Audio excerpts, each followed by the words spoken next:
If you're not watching us live on YouTube, you're missing a lot.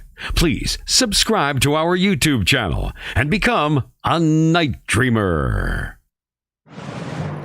Coming to you from the Night Dreams Talk Radio Network newsroom, I'm Guy Ticker with The Strange News. UFologist Dr. Stephen Greer has made a startling claim about the existence of a clandestine fraud operation operating without U.S. government oversight. According to Greer, this organization has developed advanced technology that is allegedly being used to stage a, quote, fake alien attack on Earth. I'm Guy Ticker. The Strange News is brought to you by Night Dreams Talk Radio Network. Do you have a strange story? Contact us at nightdreamstalkradio.com. Captain Paul Watson was a co-founder of the Greenpeace Foundation in 1972 and the founder of Sea Shepherd in 1977. In 2022, he was forced out of Sea Shepherd in a hostile takeover. So, he established the Captain Paul Watson Foundation to carry on the work they've been doing for half a century with the specific strategy of aggressive non-violence, which means aggressive intervention without killing or injuring anyone. They took the name he created and the logos he designed, but they couldn't take away his life's mission. The foundation will carry on.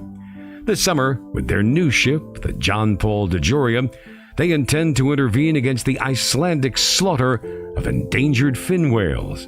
And in 2024, they plan to be in the Southern Ocean Whale Sanctuary to stop the return of Japanese whalers who will be defying the International Court of Justice. They have one ship, but they need two more. Please visit paulwatsonfoundation.org to become a monthly donor. By becoming a monthly donor, you can help grow their Navy and help save our oceans. We don't survive on this planet with dead oceans. If the oceans die, we die. Please visit now www.paulwatsonfoundation.org. Deep in the Amazon jungle, one man. Hi, I'm Stan Gordon. Check out the Night Dreams Talk Radio with Gary the Big Guy. Yeah, let me finish. One man. Hi, I'm Mark Muncy. Check out Night Dreams Talk Radio with Gary the Big Guy. Yeah, do you mind? One man, naked and afraid. I'm losing my mind. You and me both, sister. One man, Gary the Big Guy. No boats, no lights, no motor cars, not a single luxury. Hey, any more and you'll have to pay a royalty. Okay, that's it. Hit it. From the summer vacation studios deep in the Amazon jungle, from that tree right there. See at the top, he's swinging. I'm losing my mind. Twice? All right. Coming to you live, for now, on Night Dreams Talk Radio, naked and afraid, Gary the Big Guy Anderson. Woo! We're going to have a great night tonight. We got a lot of things going on. I hope you out there are having a great evening. I had a great one. We put down, about 9 yards of gravel down the driveway today with a shovel. And I'll tell you what, when you get a certain age in your 70s, you don't want to do stuff like that. Well, JC, what are you up to and what have you been up to today? Well, I was out today because it was 85 degrees, going to one of the last farmers market, getting the last of the good produce because it's going to go away next week, Gary, until next year. And your tomatoes are all gone, aren't they? Yeah, pretty much because, it's been frosting. I mean, they're still half alive, but, who wants to eat half dead tomatoes? Well, you can still wrap them up in foil and give them out a trick or treat. Yeah. Now, the reason why I say that, people, if you go over there and you think you're getting candy, you're not. You're going to get a tomato wrapped up in this foil. Now, I can tell you what you can do with that tomato. You stand about 20 feet away from his house, and that's all I'm going to say. Yeah, you definitely will get a return to sender on something like that. I mean, You come will on. really fast all across your house. You know, I'm going to say this. If you haven't subscribed to our YouTube channel, well, you know what? I'm not going to go any farther tonight unless that's you out there. I know who you are. Subscribe. Hit that button. It's right there. All you have to do is hit it and subscribe to the channel. Why are we doing good on radio stations, on the whole internet, but YouTube kind of sucks? Kind of like my first wife. And I'm not going to get into that one. But you need to subscribe to the channel. Just hit that subscribe and hit that, that bell for you are notified when we go on, and then give us a thumbs up. What do you say about that one, JC the Hitman? Well, there's a lot of preludes to vampires with the old sucking and the bell, premature burial. So, yeah, a lot of synchronicities going on here tonight. Yeah, a lot of young women having these little bite marks. Those are hickeys, aren't they? No, where the vampire would come. Yeah, don't you watch the Hammer movies? Yeah, I do. On my favorite show, Creature Features. And we're going to hopefully get Vincent back on here, too, sometime maybe in December on the show, and we can talk more about all those strange movies, those B movies that are so bad they're actually good. Yeah, the one of the most popular vampire movies was the one with Bela Lugosi. He never had fangs or blood in that movie. Think about that. Yeah, I never saw blood running down his cheeks. Or fangs. No. Yeah. I know. I feel bad for him, too. He really didn't make much money. He died in bankruptcy. Oh, he was pumping out movies right up till the end, I think. Yeah, but did you see some of those movies towards the end? I really felt bad for him. I really did. Yeah, there was some real winners. Like even Planet 9 wasn't that. It was weird. Yeah. Well, who's our guest tonight? And what are we going to be talking about? Well, our guest tonight is Dacre Stoker. And, well, we're going to be talking about vampires and Dracula because, after all, he is the great-grand-nephew of the world-renowned Bram Stoker. Well, Dacre, how are you doing, my friend? Are you staying out of trouble, and are you getting set up for Halloween? I absolutely am. Thank you guys for having me. Gary, it's great to be here. This October, as in all October since I've been involved in the whole Dracula thing, it's like the Super Bowl week, all in one whole month for me. I've got all kinds of different events that I'm going to around the country, actually around the world. People want to hear. They want to know the stories, behind the stories of Bram Stoker and Dracula. Well, if it wasn't for your great uncle, right, we wouldn't have all these Hammer movies. We wouldn't have all those other B movies of, vampires, And let's face it, stuff like The Walking Dead, The Night of the Living Dead, and all that would probably have never happened. We would have been seeing something else, Sound of Music type of movies. That wouldn't just kind of do it during October, would it? To have Sound of Music gone horror. But, when you really think about it sort of historically, Bram wasn't the first guy to write a vampire story. There's a couple others, John Polidori, Malcolm Reiner, and Joseph Sheridan Le Fanu. But Bram packaged it in a way in 1897 to write Dracula as if it was a real story. And that's what made such a huge impact is that he gathered information not only from Eastern Europe, where they had real vampire scares, but the one we had here in America. He actually saw a newspaper clipping from the New York World newspaper in 1896 about the tuberculosis outbreak in New England states. And people believed that was vampirism. And Bram used that in his notes and packaged the whole thing in a way that scared the bejesus out of people when this book came out, thinking that it was a real warning to the world that vampires were real. But could they be real? Because, like I mentioned before we went on the air, back about 3 years ago, I had a guest on that actually his doctor made the arrangements to come on because he wanted to talk about some of these type of diseases or whatever you want to call them, where this young guy, well, he wasn't that young, wasn't out of his apartment in New York for years. And he did not eat food for years. He was supplied food by his friends that volunteered blood to feed him. And did you think about that? And he said that the guy was so anemic, he couldn't go outside. He couldn't be out in the daylight because actually his skin would start like sunburn. and so therefore his whole life was in his apartment. If Wow. that Yeah. in a way is a vampire, isn't it? Well, it is. There have been studies of people back, in history with diseases like porphyria and other conditions where they crave red meat and the blood that goes with it. Their skin is ultra sensitive to the light. There have been all kinds of, people on the edge of fringe groups where science doesn't quite do it for them, and they do need to drink blood. I've met people, Gary, in New Orleans, in Los Angeles, in places, where large urban groups where people, do their own thing. And it's all voluntary. They do take a little bit of blood from others. It's not like a movie where they, rip open the necks, but it's, a little bit of blood in a very kind of clean manner. But they believe that the energy, the nutrients that they get from another person is far superior than what they could get from a drugstore or what they can get prescribed by a doctor. And you know what? Whatever works for them. I'm just happy that, they're not sort of grabbing us and pulling us into an alley and, taking it forcefully. I want to bite you in the neck. Yes. That's, but, again, there's African tribes that, live, they have their, where they drink human blood. And let's go back to the Impaler, which, if again, did that have anything to do with your great uncle writing Dracula too? Because he was famous of bleeding people and doing strange things.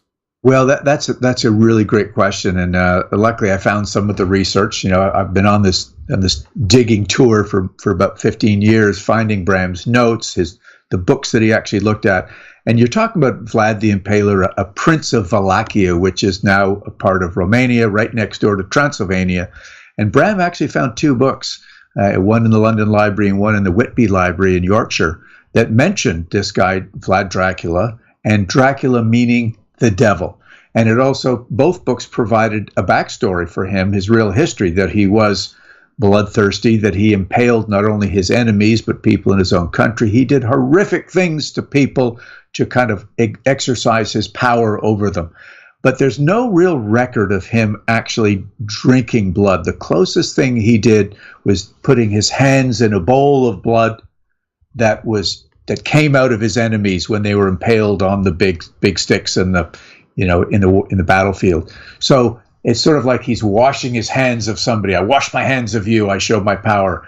So Vlad the Impaler, gets a bit of a bad rap. As we kind of joke, he's got a bad PR agent, bloodthirsty, but he didn't drink blood. But Bram Stoker used his name, used the name Dracula as the devil, and merged him with the boss, Bram's boss. So many people listening may think, yeah, I've got a boss who's a vampire, but Henry Irving was the famous actor, was a pretty dominating guy, and he played the role of Mephistopheles in the play Faust, the devil.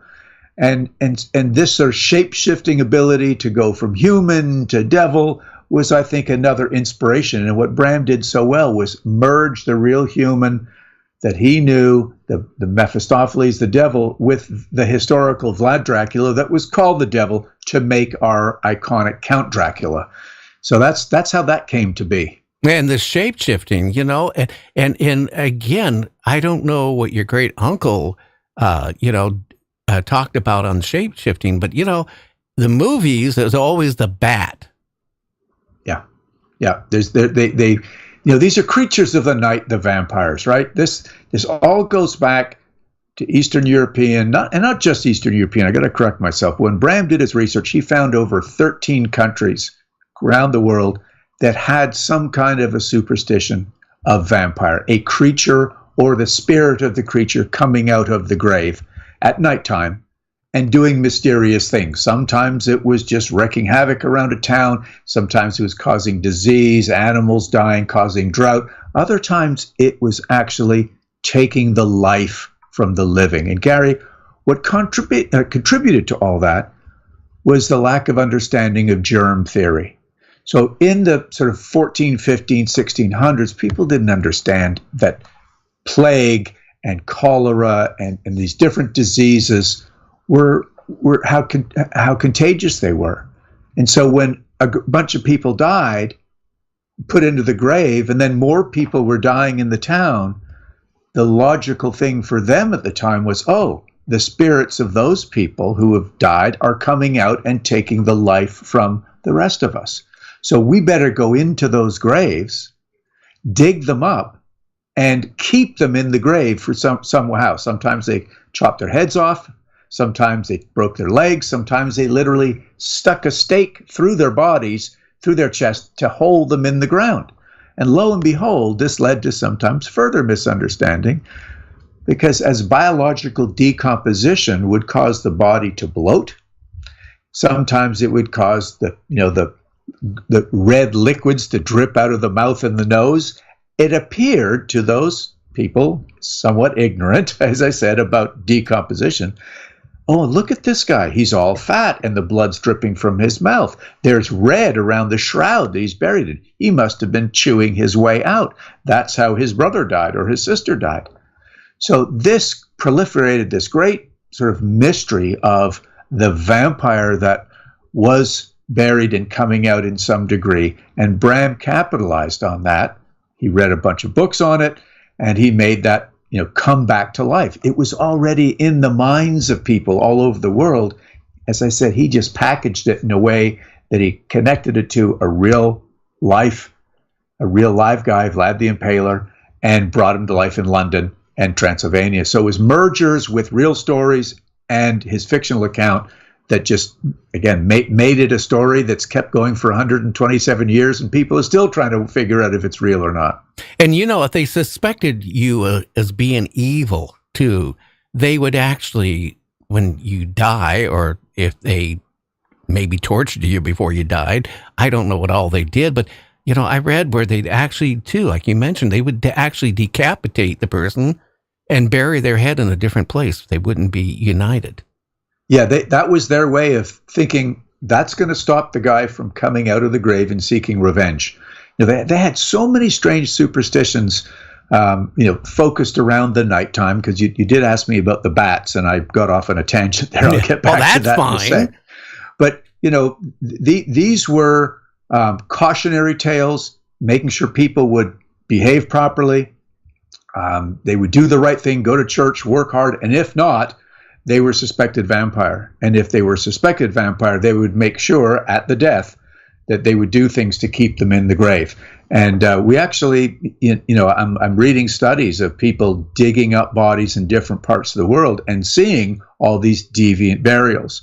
But just to get back to the bat for a moment, when you think about it, Gary, creatures of the night, when we didn't have communities that had electricity and had lots of lights on, all you got is a torch here or there.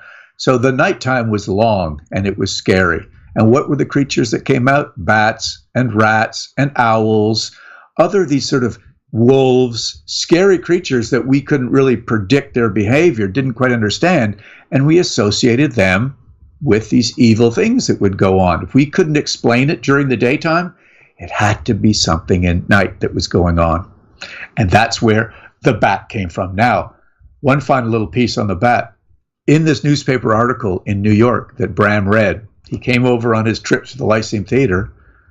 There was actually an article that not only talked about tuberculosis being mistaken as bats, but Charles Darwin is quoted in that article that he discovered the vampire bat in South America. So all this was happening. The vampire bat by Darwin was brought into science at the same time the novel Dracula was written, and Bram actually used a quote by Charles Darwin in Quincy Morris's mouth, where he said, yes, when I was in South America, one of the big bats came out of the trees and drank so much blood from my favorite horse, I had to put her down. That's Charles Darwin talking about cattle, and Bram has Quincy Morris talking about his horses. So he used modern science and made people believe these vampire bats were real and morphing into people. But here's a question I have for you. And it's just a whatever type of question. If you think about, it happened all over the world about vampires. It really did. I mean, zombies and vampires going back 100, 200 years, 1400s, back in time. The people were labeled, maybe they didn't use the word vampire like we do. But I mean, if you think about it, all these cultures in all these places around the world talking about the same type of thing where they decapitate somebody's head, bury it in a different place, put a peg where a stake through their heart, and also I've seen like old cemeteries, because I used to do a lot of photography, professional besides talk radio for the years. Going into cemeteries that go back to like 1700s. And you saw, and if you go into the UK and stuff, you saw metal, iron. Cages. Yeah, over. Was that to keep animals or something digging out the person, or was it supposed to keep the person from coming out? Well, you've hit the nail on the head. It's a little bit of both. In some cases, grave robbing was huge because as medical science was advancing, they were needing bodies to cadavers to do studies on. As a matter of fact, Bram's eldest brother, Thornley Stoker, was a famous doctor, as was my great-grandfather's youngest brother and one other brother. They were, members of the Royal College of Surgeons of Ireland. They were all about, the buying bodies from people that were stolen and brought in. That's how, kind of that dirty little secret of medical science. But at the same time, Gary, there was also issues with people being misdiagnosed and buried prematurely because, again, certain diseases made it hard to figure out by doctors, or even if doctors had died, like in cholera epidemics, and nobody was able to diagnose if somebody was actually dead, they couldn't take a pulse right, or they were in some sort of cataleptic shock, they were buried prematurely. So they had bells attached to the grave. So if you did wake up and you were buried improperly, ring the bell. So they had mechanisms outside, breathing tubes and things. So deviant burials and misunderstood burials were a really huge thing until medical science started catching up to help people understand what is really going on in all these cases. Well, I will say this. When I was a little kid, my grandmother told me a story about what she saw as a little kid in a cemetery. Somebody was buried and I guess, as they were putting the dirt over and actually covering the coffin, they heard some noise. And by the time they redug the person up, the person inside, she said, in the coffin had no fingers left because they were trying to claw themselves out of the coffin. How much air would you have in a coffin? You won't have much air to live anyway. So you only got a few minutes of air in a coffin. So that's scary. That would be. I'm a little claustrophobic. I'm opening myself up here to you, Gary, and your listeners. I'm claustrophobic. If that had happened to me, if I was put into a small box and buried underground, I would freak out. I would probably die of a heart attack rather than my fingernails. But I've heard similar stories like that, Gary. I was actually in Buenos Aires going there on a fishing trip, but I was giving also a lecture on the way.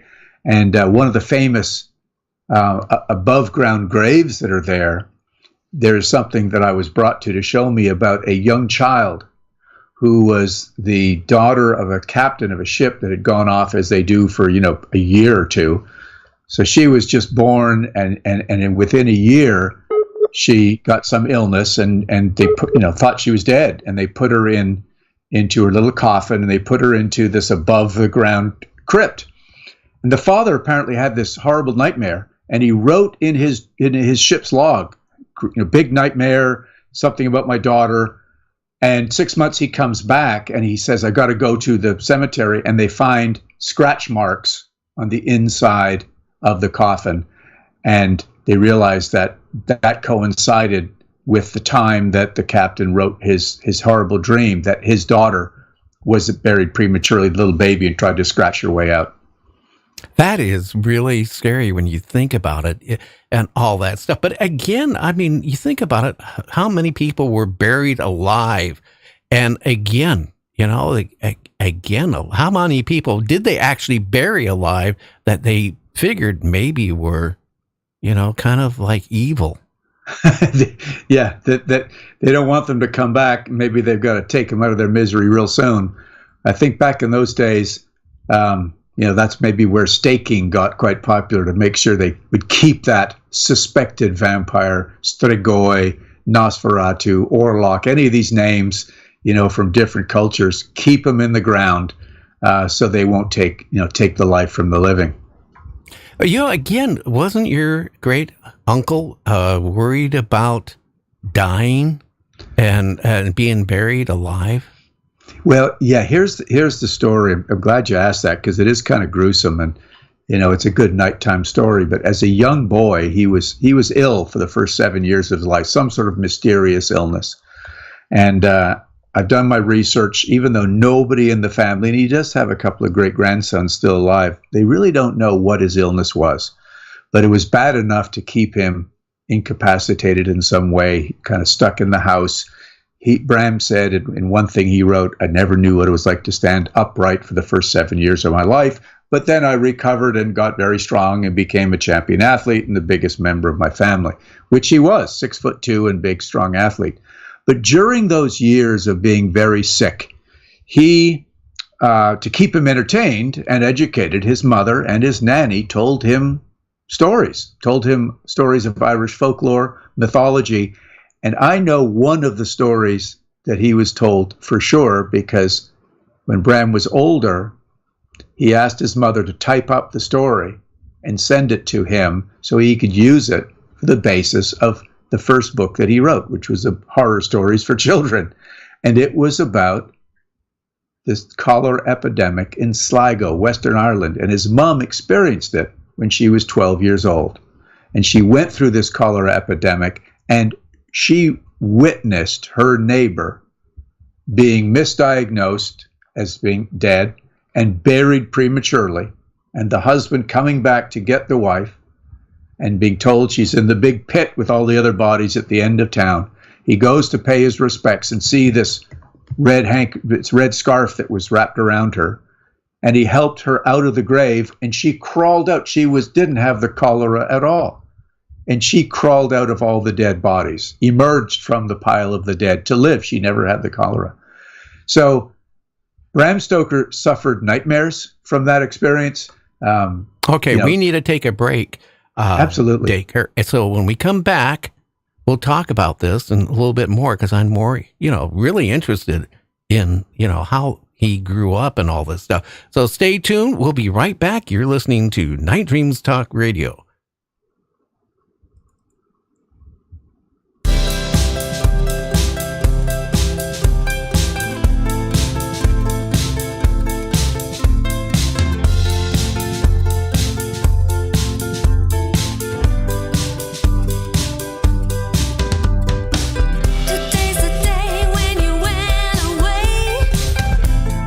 Leaving just the pain. Feels like that.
Hey, this is April, the psychic housewife of New Jersey. Listen to Night Dreams Talk Radio with Gary Anderson. The strange news in brief. I'm Guy Ticker. Strange phenomenon, perhaps, is genuine. The strange phenomenon where two or more people share the exact same dream is perhaps real. We've all had dreams that stick in our minds even after waking, but have you ever had the rare experience of sharing the same dream with someone? It appears more common than you think. I'm Guy Ticker. The strange news is brought to you by Night Dreams Talk Radio Network. Do you have a strange story? Contact us at nightdreamstalkradio.com. Are you into the paranormal? Then you have found the right place. Night Dreams covers the topics you want to hear. And Gary always has a great guest to take you for a real ride in talk radio. So, buckle up and let's go for that ride with Gary. And we're going for that ride all October. Think about Dracula. Think about, did he really exist? Well, maybe in one form or another he did. Well, Dacre, we are back live and not Memorex. No, we were talking about, what was going on in Bram's early life and how his sort of dark sense of imagination was probably affected by, the childhood illness and the fear of being buried prematurely. I do know also that he did have nightmares throughout his whole life. That's something passed on through the family, and it gave rise, I am sure, to one of my favorite quotes in the novel. There are nightmares for those who sleep unwisely, and it really makes sense when you think of what nightmares and bad dreams were looked at back in the Victorian era. They were looked at being opportunities of demonic possession.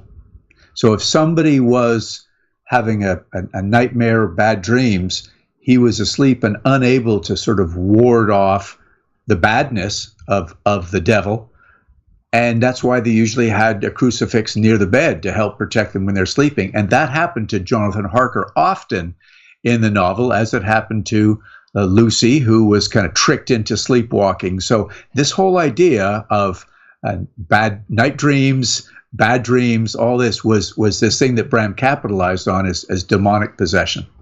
Too, when he passed on, too, maybe because being a child and having all these nightmares, being buried alive, is that maybe why he chose to be cremated in 1912? That is a great question, an interesting observation. And again, we don't really know. I can just speculate that, here's a guy that writes a story about, bodies coming out of the grave, being taken over by demonic possession. Maybe he wanted to end all that potential bad stuff that was going to happen. And he was cremated. I also know that there was a big problem in London at the time, overcrowding of the cemeteries and bodies all over the place.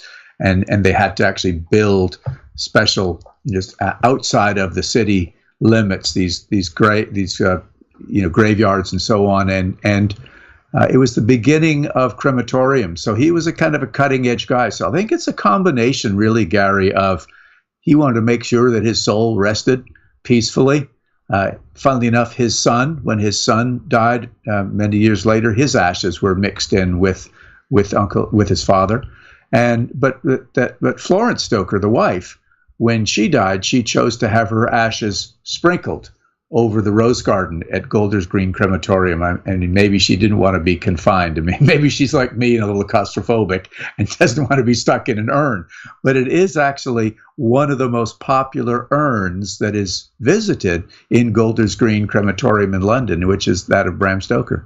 And, too, when he first started working, wasn't he assistant for a well-known actor? Yeah, that's he was able to get his dream job. He was a university student where he studied mathematics.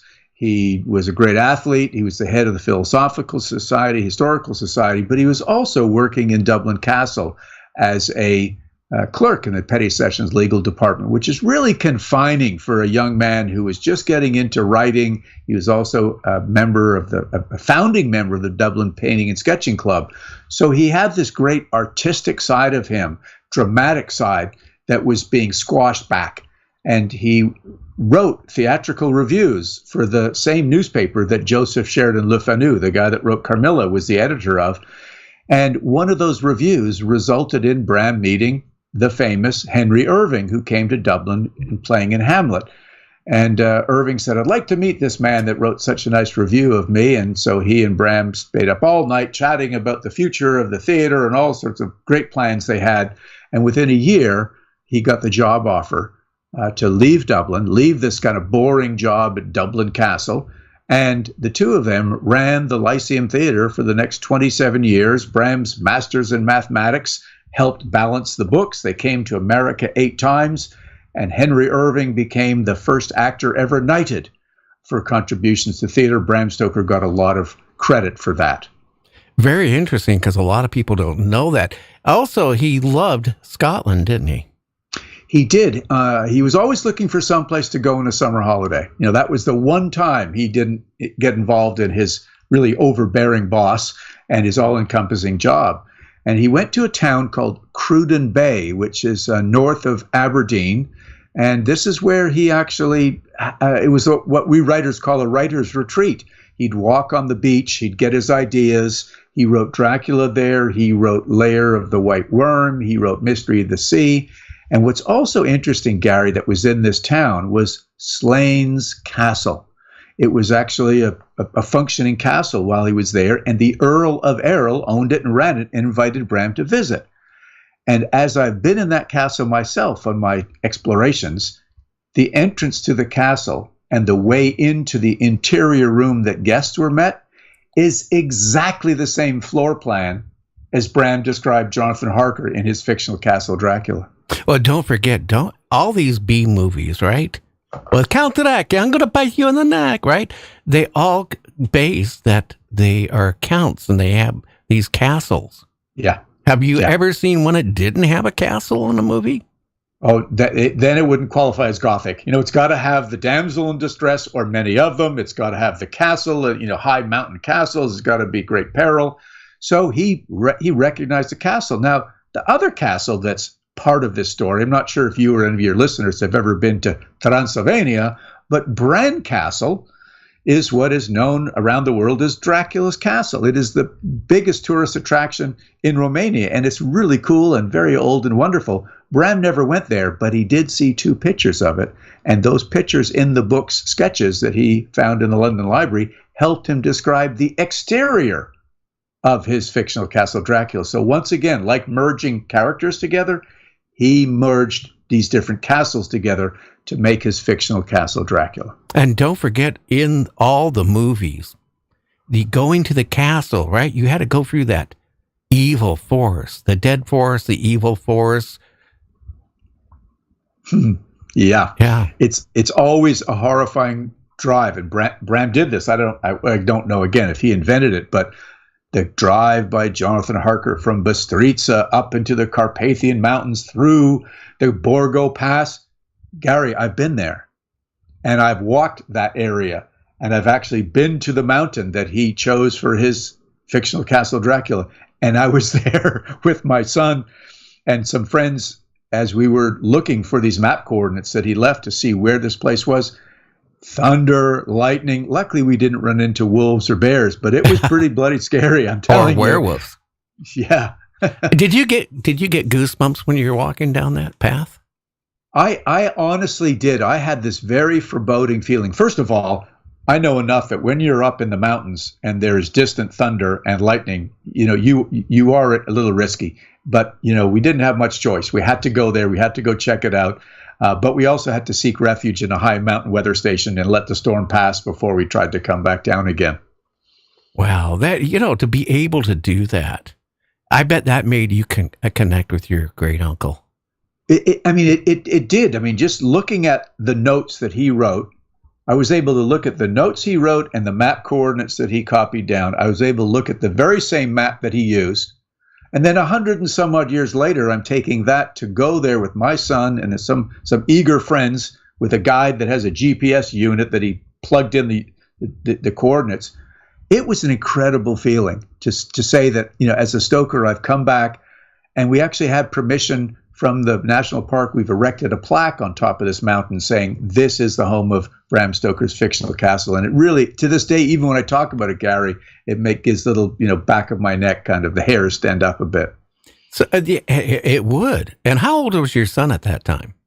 He was 25. Yeah. Okay. I was worried he's like 10, 12, 13 years old. I would be screaming if I was that age. Even at 25, I would have been scared. My wife would have been screaming if I tried to drag him along. But no, he was actually the strongest one in the group, a big strapping young man who used to row in college. So I had my bodyguard with me. And also, where he really wrote the book, in the setting was not in Scotland, was it? Really, the actual wasn't it a coastal town in England? In England, yes, you're absolutely right. Even though he wrote it while he was in Scotland, he was inspired by a holiday he took a few years earlier, actually, when he started writing the novel in 1890. He was planning to set the story where the Count arrives in the ship in Dover, but he went to this town in Whitby, which is not too far from Scarborough or Hull, if that means anything. It's a lovely town. It's got a beautiful ruined abbey. It's got a wonderful old church there, a graveyard. It is so Gothic. It's unbelievable. And Bram went there and got so enamored with the place. He met guys in the Coast Guard who helped him understand how a ship from Russia really did come into the harbor under full sail.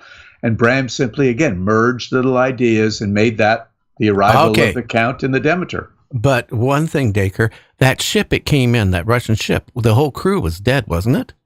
Well, in real life, they were all drunk and under the deck because they were scared to death of the big storm. But in the novel, you're absolutely right. They were dead because Count Dracula had taken them out on the long voyage from the Black Sea, from Varna. So there was a lot of similarities. It's just the cause was a little bit different in real life. But the ship called the Dimitri was what the Coast Guard had written about. Bram simply turned it into the Demeter. Interesting. And let's be honest, if they were below deck, everybody, right, drunk, they could have perished anyway. They were lucky they didn't. Yeah. Yeah. Well, what's the difference, honestly, between what your great uncle wrote, Dracula, versus the Hammer movies and all these other ones that have been made since? I mean, I always thought when I was a kid, I want to be a vampire if I can bite all these beautiful women with big bosoms, That's what Hammer movies were like. They did. I mean, let's be honest. Back in the day, Dracula movies were as close as you could get to go seeing an R movie and still, get out of there alive and not have people think you're really strange, because the cleavage and the sheer negligees of the victims of the Count Dracula, the power he had over the women as he moved in to do the biting, as she said, that's pretty sexual. And that's what people were looking for. In the novel Dracula, there wasn't much of that. It was more, horrifying when he actually drank Lucy's blood 3 times and had an exchange with Mina. Nothing like, the beauty of the Hammer movies. But you got to understand, times change. First of all, the book was adapted onto stage, and you get this ugly-looking Dracula monster like Bram created, and you've got to have a guy like Bela Lugosi on stage in a tux. He's got to be handsome. He's got to be suave. If they put in 1924 this horrible-looking revenant body out of the grave type guy, everyone would leave. They would pass out or leave. You put a handsome guy on stage. So that's how the Draculas evolved to be that Christopher Lee-looking guy, to be Frank Langella, Gary Oldman, that continuum to make him look human and really sexy and handsome. That's how it all started. Yeah, but the first vampire movie ever made, that vampire was not like any vampire ever since. I mean, it was scary. Orlok, Nosferatu. Yeah. 1922. And funnily enough, even though that was a pirated film, the F.W. Murnau and Prana Films actually didn't get permission from the Stoker estate, even though Bram was dead. His wife had the rights. Nonetheless, it's a hell of a good movie, and it actually has a Dracula. He was called Count Orlok, but the Dracula type character was more like the one Bram described than the ones later on, which is interesting. It was. So in what your great uncle wrote about, vampirism and all that stuff and Dracula, I mean, it was not a lovable one, kind of like in all the movies. What type of Dracula was he?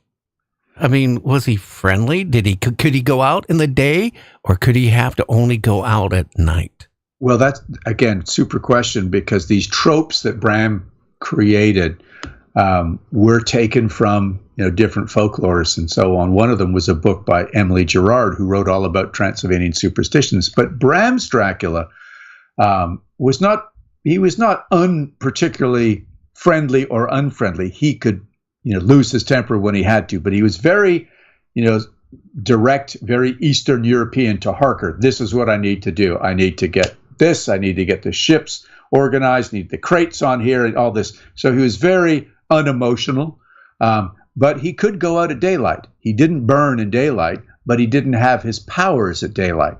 So he could go at night, and he could shapeshift into a bat or into a wolf, as he did in the novel, but he also didn't have the full strength. So that's why the band of heroes led by Van Helsing and Harker and Holmwood and the boys, they were searching for him to try to stake him in his homes. He bought these different homes in London to spread out all of his crates so he could get more victims, but it had to be at night. But it is interesting. Since then, many Dracula stories have had their vampires burn at during the day, kind of back to what you're talking about, the psychiatrist and his patient. But again, there's nothing wrong with changing. Dracula's vampires don't always have to be exactly the same. I think a little variety is good.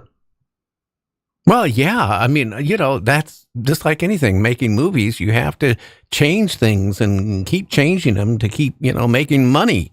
Well, if you don't, I mean, look, let's look at the process. You've got a production company that says, look, we want to do another vampire movie.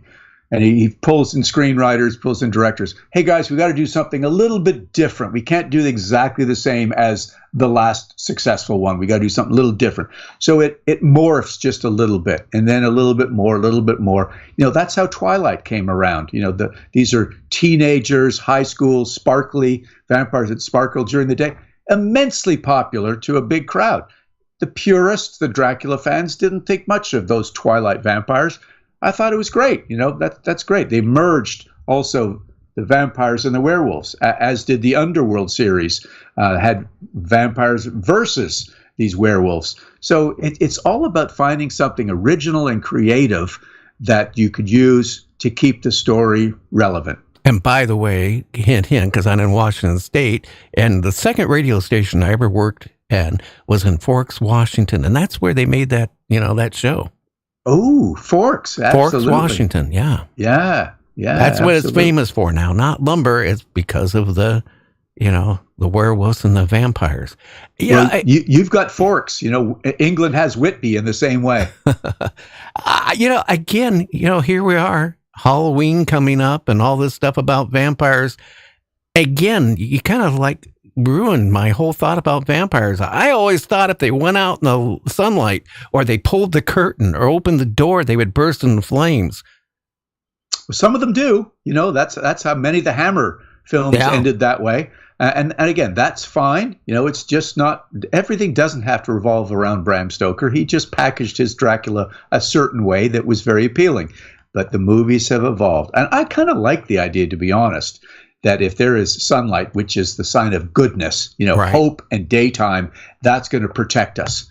And so maybe it's not enough to have the vampire just only as powerful as one man, not 20. And that if that light gets on you, you got to put some heavy duty sunscreen on. Oh, a lot.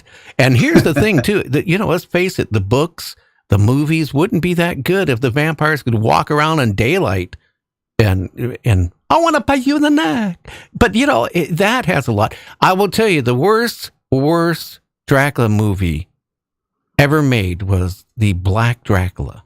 Oh, Blackula. Yeah, that was absolutely the worst one. There's been a few, but I tried not to get too judgmental because, it's art and, what's good for somebody may not be, everybody's cup of tea. But, I remember, Gary, I remember my first vampire movie. I was at boarding school and they showed The Fearless Vampire Killers. And that was the first one I saw. And it was, a little bit funny, a little bit scary. But there was some sheer negligees and a little bit of cleavage. So that was okay for me as a, 13-year-old. I was quite happy to see that. Did you get scared? I'll be honest with you. The first vampire movie I ever saw is my dad kept saying, no, you can't watch it. I was about 8 years old. And that we were watching it on a round picture tube, by the way. Oh, yeah. A little, 5-6 inch round picture tube. Maybe that's even big. And I tell you, I watched a little bit and I had nightmares because it was so horrible. When you're that age and you're thinking about this creature could just come and you're walking down the street and, and this, that's it. What was scary to me is that power, that sort of mesmerism power, that sort of almost hypnosis that he can put on you. When Bela Lugosi or Christopher Lee would put his hand out, and kind of cast that spell, and the lady is powerless. And then she's like, come, take whatever you want. She lifts her, gives the carotid artery a straight shot. That's what's scary to me, is that they can overcome you with that mental power. I always figured, I could run away, or I could get the crucifix, or I could get the holy water. But when they hit you with the mental power, that's scary to me. Oh, yeah. And, again, I mean, like we talked earlier, the things like The Walking Dead, The Night of the Living Dead, all these type of movies that, have involved from vampires and zombies. Even zombie movies were all taken off of what your great... You're right, because back in those days, it was the creatures emerging from the grave sites. It wasn't the dinner jacket. So... we sit around in conferences and talk about this and said, Bram Stoker's Dracula's, is owed a lot by all these Walking Dead movies because that's what these creatures were. And then later on, they evolved to put on the dinner jacket or, just go for the neck rather than just taking the whole meal. Oh, yeah. Well, you know what? This is like one show. The time has really just flown by. Why don't you tell the listeners about your books and where can they get them and tell people how they can find you on the internet? Sure. Yeah. Okay. So dacrestoker.com is my personal website. It's got listings of the books that I've written. 2 of them have become international bestsellers. Dracula the Un-Dead is a continuation of Dracula, and Dracul is a prequel to Dracula. And then I have recently done, and those are available on Amazon. I've recently done an annotated Dracula for the 125th anniversary, and that is really special because I've been able to insert all the things that were edited out of Dracula during the writing process, and then footnotes about all the notes involved. I'm also getting involved, or have got involved, in graphic novels. Dracula the Return, Cult of the White Worm the second edition is about to go on Zoop, which is one of those crowdfunding sources. The first edition was a big seller last year, and this is another one that's happening. You could also go to bramstokerestate.com, and you'll find the website that my wife and I organize. It tells all about all the Stoker brothers, not just Bram Stoker. And then finally, I'm involved with a guy called Chris McCauley from Edmonton, Alberta, in something we call the Stokerverse, where we've actually created RPG game with Nightfall Games, a board game with Crooked Dice company, and also we have a video game coming out with a company called SpaceBot and Incubate out of Montreal, Canada. So we're sort of increasing our range along with audio books, graphic novels, all that good stuff.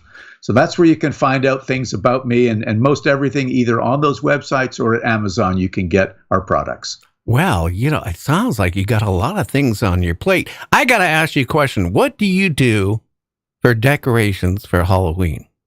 I get the hell of a town. I don't. Gary, I haven't been. I was only at home during the COVID years, but for the last 10 years, I got to go to the highest bidder, which is usually some interesting place where they want me for a party, a ball, or this year I'm going to the Bram Stoker Festival in Dublin, Ireland, where I'll be actually doing workshops on Bram Stoker's notes, giving talks, and also presentations.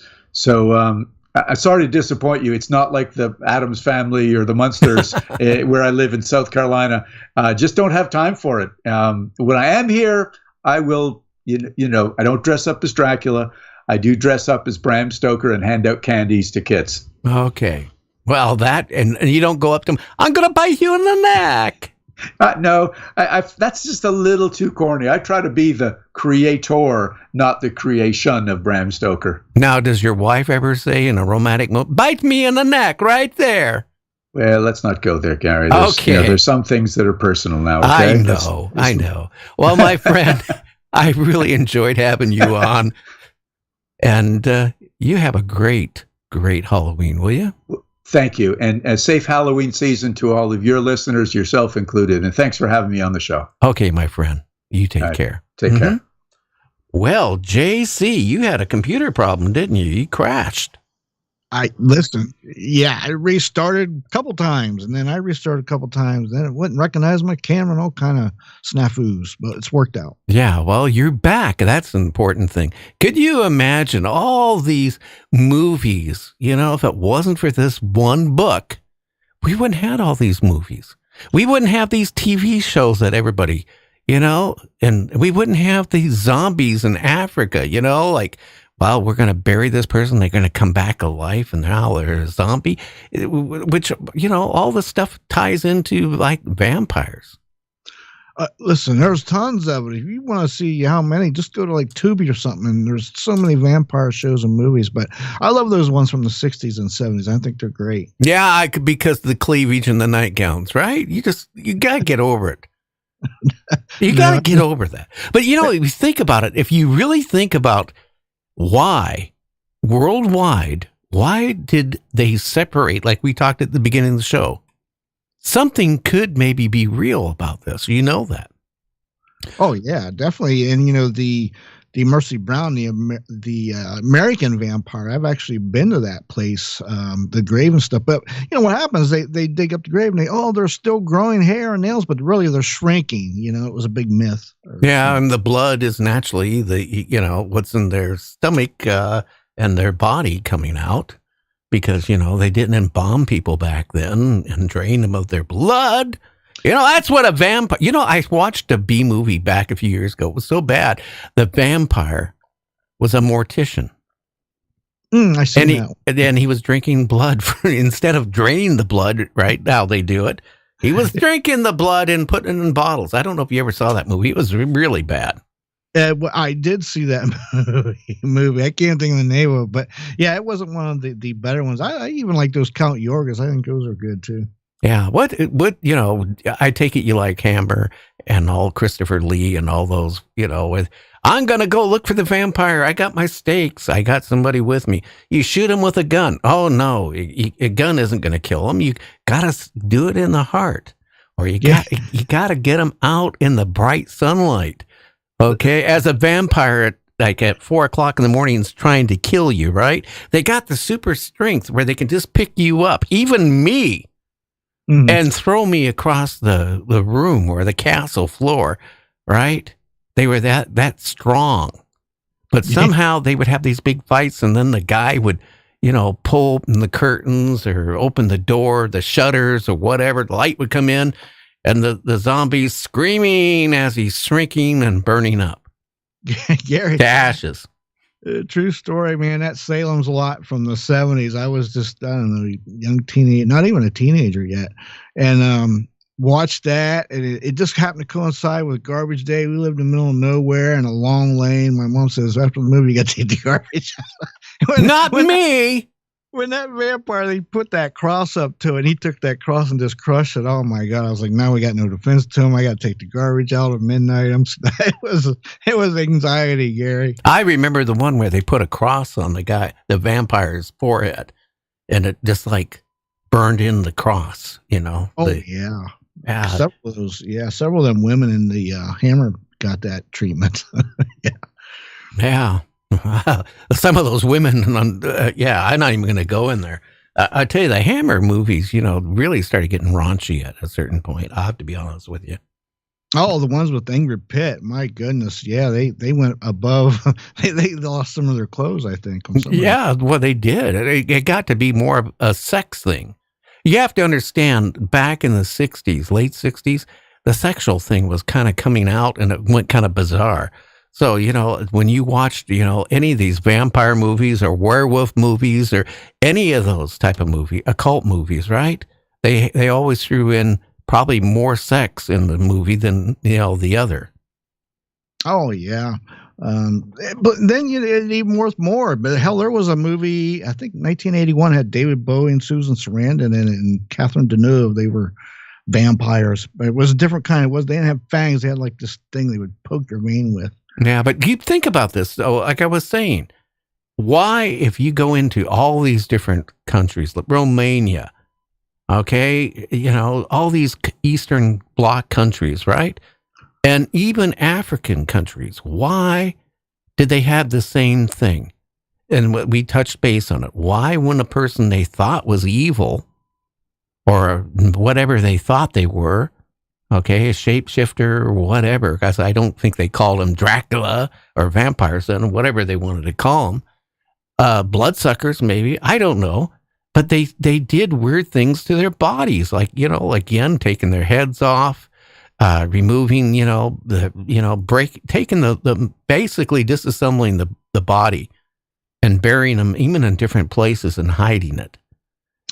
Even to this day, in some parts of Romania, with suspicion of somebody being a vampire, they'll take the heart out, they'll make it an ash and do other weird things with it. They're putting bricks in their mouths, thinking they can't bite nobody. It's just all kind of weird superstitions, but it's still going on today. They've dug up, look how many graves you've seen in the news where paleontologists, archaeologists have dug up, and it's like, wow, what's going on here with, they're finding this weird stuff. Yeah, heads impaled in a cage. They found quite a few of those through the years.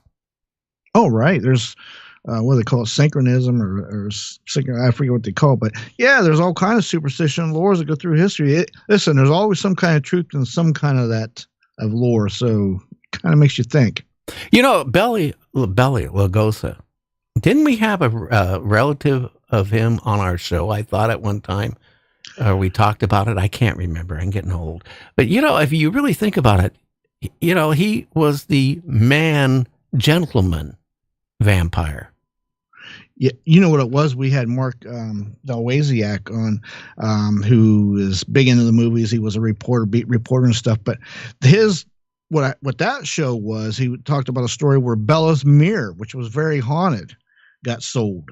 And but yes, you're right. He was like the gentleman vampire. Yeah, that's one vampire movie had no fangs or blood. Yeah, you never saw him. You didn't see the violence. You saw him, he would call to the woman, okay, and they would come willingly. He would then, bite him in the neck, but you didn't see the fangs biting. You didn't see blood gushing out or anything. You didn't, it was completely different. And then, all of a sudden, they didn't want him for being Dracula anymore. That's when they started going kind of more, changing the vampire to being more violent, or blood was gushing out. Let's face it, in the 50s, things started changing in the movies, a big time. Oh, when it hit the 60s, Hammer come out with vivid color. There was blood everywhere. Are you kidding me? Yeah. Well, again, I remember crawling under my bed. I was notorious of hiding under my bed. Yeah. 1958. That was the first Christopher Lee one of the Hammer vampires that came out. The first of a trilogy, actually. Yeah, they made quite a few of them. Oh, he was in a lot. But Peter Cushing was always Van Helsing. Yeah, he was, wasn't it? And then don't forget they had the series Van Helsing. Oh yeah, listen, there's been so many different directions that story has gone, but well, they took that. If you ever watched the series, they took it from being vampires, okay, back in the medieval time, all the way up to the current time, and that even the people who were slaying these vampires lived back in the 1700s, 1600s, 1800s, and they're still killing vampires.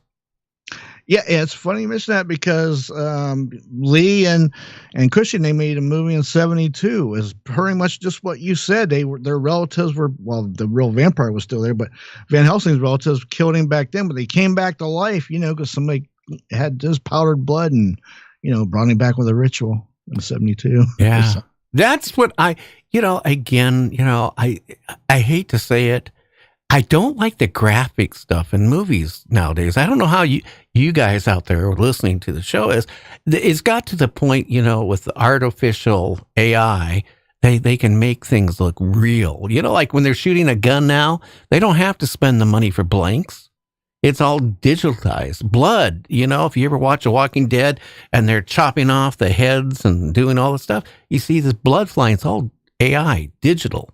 I mean, they've changed it to the point where now it's all, put it this way. I mean, what do you think the young people, I'm talking young kids growing up, seeing this type of, how can you say it, horror of people, just killing people and all this blood. I kind of have a funny feeling that's going to affect some people when they get older. I mean, if you grew up watching this type of stuff, it's not like the movies used to be. They would kind of like imply that stuff, but they didn't show it. Right, exactly. Another thing with all that, it's because of money. If you look at some of the even the gangster movies they made in the '60s, like Bonnie and Clyde and stuff, look how many 1930s and 20s cars were destroyed doing stunts, and real ones in that movie. Think if they tried to do that today. So that's why it's all about money, Gary. Yeah, I kind of like watching the old movies. I was watching one the other night, my favorite, with creature features. But again, this guy was getting shot up, right? But there's no bullet holes. There's no blood. The guy's just, putting his hand every which way, and then he falls over dead. But there's no blood. Nowadays, if somebody gets shot up like that, there's blood everywhere. Yeah, and it goes from one extreme to the other. If you want to see something comic, go watch the A-Team in the early 1981 or 82, and they're in the back of the van shooting these AK-47s about 50 feet away or M16s. less to a car. And they're not hitting nothing, not killing nobody. Yeah, nobody gets killed. That's how it was, because the censors, that when they make these TV shows or movies, it would censor that. They couldn't show. It's like, going back to Leave It to Beaver, the first show ever shown a toilet on national TV. Yeah. Again, I Love Lucy. Did you ever see Lucy and her husband in the bed together? They were separate. Everybody, Donna Reed show, everybody slept in separate beds. How did they ever have any kids? You remember the one where... Long extension, I guess. I don't know. Ward punished Beaver, and the next day, Mrs. Beaver said, well, you really, punished the Beaver pretty hard last night. Yeah. No cookies and ice cream tonight. But that's how things have changed. Again, you mentioned A-Team, right? They're with their, their M16s, right? They're firing and all this stuff, right? They're shooting at vans and cars, but you don't see any bullet holes ever. No one ever gets killed, right? They blow up stuff with dynamite, grenades, and all that. Nobody dies. And listen, nobody probably knows better than you what an AK-47 can do. You can chop down a tree with those. You don't have to be. You don't have to be a marksman to hit anything with those things, man. And they weren't hitting nothing at 30, 40 feet away. Yeah, that's what I'm saying. They had eye vision problems. Yeah, they were shooting up in the air, I guess. But it goes back to Bela Lugosi, the vampire movies, right? Yeah. He would bite this beautiful woman, right?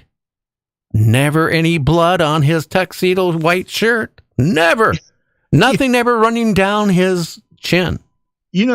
A big thing I spot in some of these vampire movies, when the vampire bites them, they got to bite them long ways on the vein. Some of these bites, they're like, going crossways. You're not hitting a vein, or they're only. How do you bite somebody? Try that once. Try to, you can't do it. But Nicolas Cage just made a new movie, a I've seen vampire. it. He is so obsessed with getting into the movie.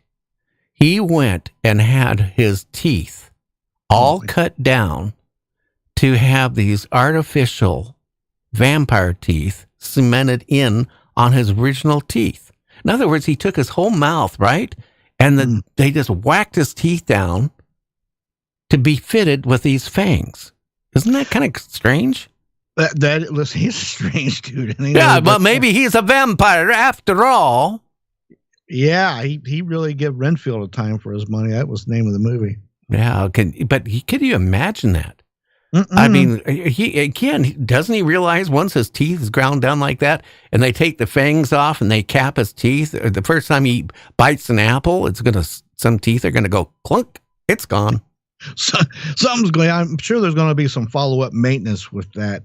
What's going on there? For sure. Yeah, it's called false teeth or implants or something. I don't know, but again, I think back. Geez, with that one guy I interviewed about this guy who's a vampire. The stuff the stuff he told me. Again, could you imagine going years without eating solid food? And the only existence you have is your friends have to come over and donate blood, human blood. And right. You know how much disease you could get? Hepatitis, all kinds of different type of diseases by drinking human blood. Think how many vampires were bumming in the 1980s when AIDS come out, and then there was a lot more drug use, so then hepatitis kind of spiked. They were really bumming to get some clean blood. Yeah, but that was hard. They had to run tests for it. But again, you're dependent on these people, and you're doing it for years. Okay, and again, the doctor I talked to who got him booked on the show at the time told me that the guy was normal. I mean, if you had conversations with him, he was normal. He was not to the point where he could get committed. But to live your life, could you imagine 4 or 5 years of never going outside, living in your apartment with no lights, just candles, and hey, no TV dinners, no strawberry ice cream, no root beer, heck, no beer. All you consumed was human blood. And the doctor said the guy was so anemic. And I said, well, couldn't you wing him on eating food? And he said he probably couldn't. He probably would die if he went back to human food. Now, what happens if all his friends said, hey, I'm not going to do this anymore. I'm not going to keep bleeding myself and getting scars and bleeding myself to feed you. Well, some cities, which is like LA and New Orleans, they've got regular clubs and stuff that listen, they will help. That's what they do. The people go there and they will volunteer themselves, and the vampires. But that's different than to the point of, they go there, but those people then go back home and the next day they eat a T-bone steak and mashed potatoes and stuff like that. Not all of them, but yeah, most people do. Yeah. Yeah. But to do to the point, like this doctor said, to quit eating food and only exist only on blood. That is scary. Yeah, his body is going to start shutting down eventually in his organs. Eventually, or he's going to get hepatitis. He's going to get some type of disease. Oh, yeah. And he's going to die from that. I mean, but what I couldn't get out of the guy during the interview, what caused it? Was it to the point that he tried it once and he liked the taste of blood? And then it kept going. I know some of the African countries, okay, at one point, maybe they still do it. They would mix like a milk and a blood together, human blood, and they would drink it. Ugh. Yeah, I think it's a mental condition. I think there's probably a name for it. I just don't know what it is. Yeah, it's called sick. Well, yeah. But yeah. Hey, want to come over tonight, JC? We're going to have we're going to have a party. We got a couple of young girls here, and they're going to donate all their blood. Yeah. But again, after you were done, hey, you need to get rid of their bodies. Well, yeah, and plus when you come, you got to bring your paperwork from your blood work showing that you're good. Yeah, I don't know that, but like I was saying at the beginning, why in countries like now I can't even think. Romania. Yeah, and Czechoslovakia and Germany, Russia, all the Mid-Eastern countries, right? All over the world. Why did they have, again, things that kind of tied into like vampirism? I'm not talking about the books being written, okay? I'm talking about if you go back, there's been something like that, folklore about it, something. Well, yeah, a lot of these archaeologists in those countries you mentioned have dug up where they've done construction and stumbled across graves they didn't know were there, and they've found like their arms would be crossed or a stake pinned through their heart or through their chest, pinned them to the ground, or like you say, a head cut off, or a brick stuck in their jaw, or a steel cage around them and all that. But if you think about that, that is kind of like eerie when you think about it. So, it is eerie. So something has happened. Then I start thinking about, people today still believe that dogmen exist. Okay. Now, if dogmen exist, could that be a werewolf? Well, I don't know. If you go back folklore, back again, there was all these wolf-like human, it would turn into, a human turned into a wolf. And I'm not talking about the B movies of the 30s and late 20s. I'm talking about if you go back and research it. Yeah. Allegedly, the difference between the two, the dogmen have tails. Well, you know what? You got a tailbone. Yeah. It's called a caucus. And then honestly, I dated a girl before I married, from one of my marriages to my current wife. She actually had about a 2-inch tail that her parents never had removed. And she didn't want it removed. Yeah, like 2% of the population, I think, has bigger than the average. Another thing, the Highgate Cemetery in the UK there was a vampire in, I think, 1966. Yeah. Into the 70s reports. Yeah. That's why I don't go out on Halloween. Listen, imagine living in the middle of nowhere. It's real dark. Your drive is probably 100 feet long, and you just got finished watching Salem's Lot where a vampire crushed a crucifix in his hand, and now you got to take the garbage down. Not me. At age about 12, I'm like, no, my goodness. Yeah, what I hate about Halloween is if you're a young kid or an older person that dresses up in a costume to get free candy, I see you. I know who you are out there. You do it to get free candy, and I know you're like almost 50 years old, but you put a costume on and you put on a little boy's and you get free candy. Do you realize, watch out, because one of these days the door is going to open, and then they're going to say, well, come on in. On that table, you can have as much candy as you want.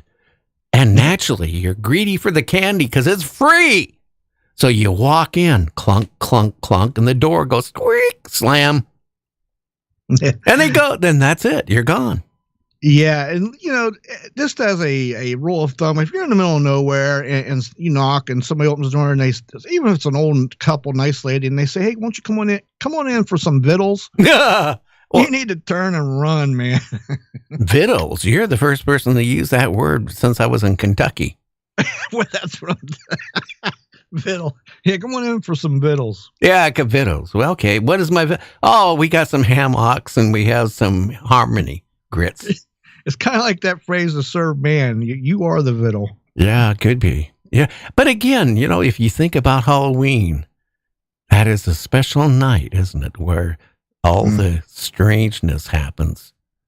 Yes. Listen, I have a long track record of having bad, weird things happen to me on Halloween. Yeah. Well, stop giving out these tomatoes wrapped up as big candy. The kids are really excited. Oh, look at this. I got this great big 4-inch solid piece of chocolate.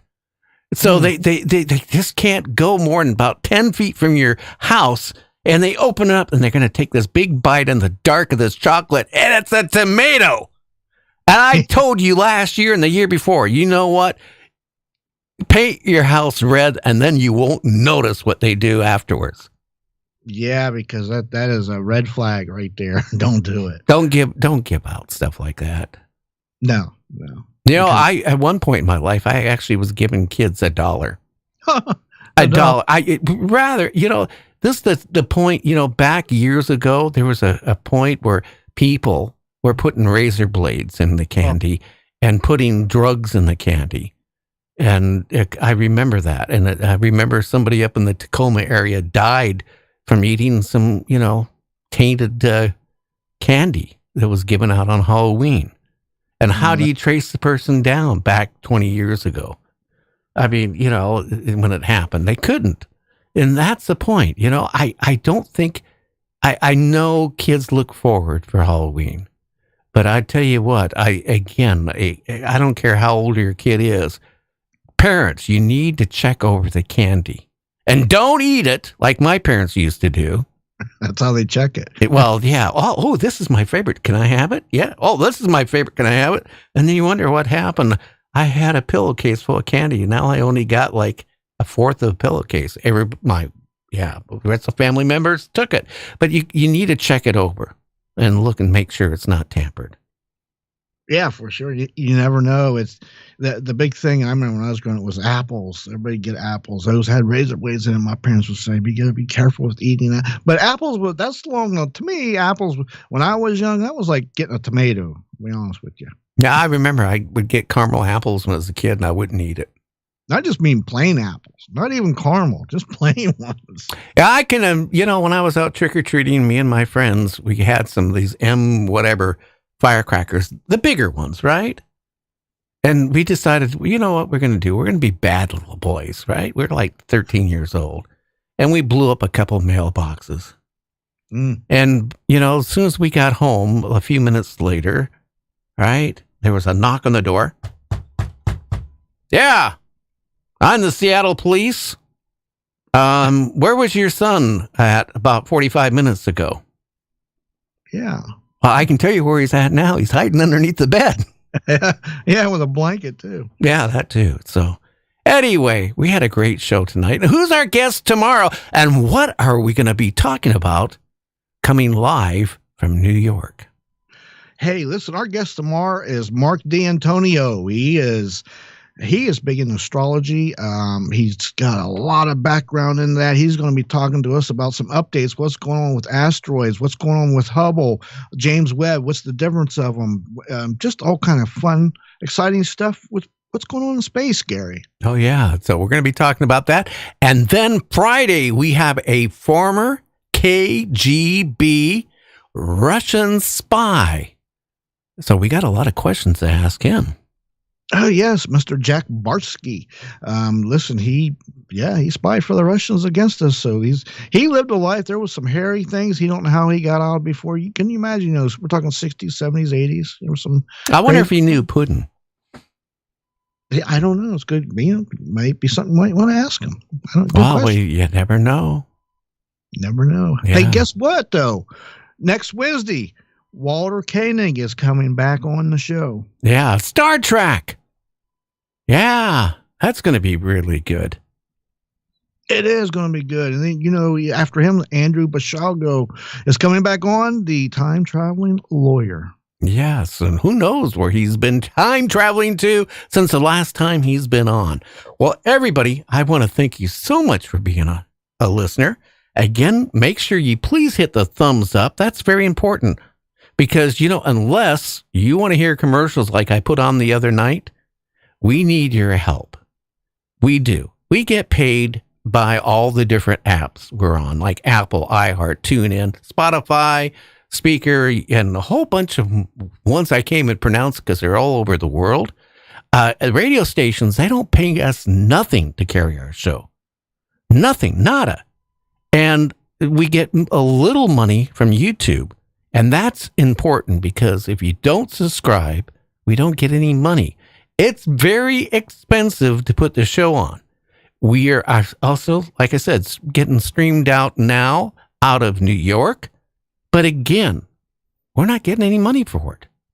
Our money is what we make by you subscribing to our show on any app, YouTube, or whatever. So, keep that in mind.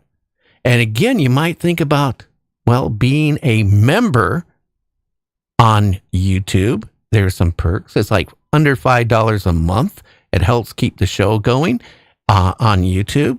And also, we're going to have, if you ask a question, you get preference as a member. 2 is we're going to have a drawing of members only, who subscribed and pay their monthly thing. We're going to be giving out some cool things each month. So just think about that. And a lot of other things is going to involve.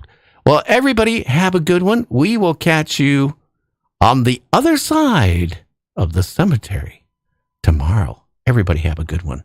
Take care.